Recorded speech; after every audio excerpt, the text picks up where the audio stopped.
After a long time, I'm back with another series of Lunch of Mona Lisa in Agartala, India. এক বাটি ভাতটা তো mandatory, সেটা তো নিতেই হবে। তা কিন্তু নিয়ে নিলাম, তারপরেই কিন্তু কুচি করে রাখা পেঁয়াজ নিয়ে নিলাম। তোমরা কিন্তু গ্যাস করো আমি আজকে কি খেতে চলেছি। আমি কিন্তু খেয়ে নিয়েছি হচ্ছে ডিমওয়ালা ইলিশ মাছ ভাজা। উফ, অপূর্ব লাগে। ডিমওয়ালা ইলিশ মাছ ভাজা তো আমার ফেভারিট। সাথে কিন্তু একটু গরম গরম ইলিশ মাছ ভাজার তেলটা নিয়ে নিলাম। ওইটা দিয়ে একটা কাঁচা লঙ্কা দিয়ে মেখে খেতে যা দারুণ লাগে না, উফ।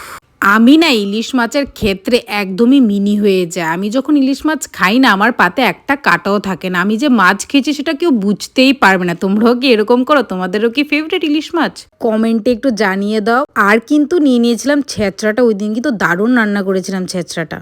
আচ্ছা, তোমাদের ভাপা ইলিশ ভালো লাগে নাকি ইলিশ মাছ ভাজা ভালো লাগে? আমার তো ইলিশ মাছ যে কোনো রকমই তুমি রান্না করে দাও, আমার সব রকমই ভালো লাগে। কিন্তু সবচেয়ে বেশি ভালো লাগে আমার মাছ ভাজা, তারপরে কিন্তু দ্বিতীয় নম্বরে ভাপা ইলিশ। তোমাদের কোনটা বেশি ভালো লাগে কমেন্টে জানাতে ভুলবে না। ডিমটা কিন্তু দারুণ ছিল।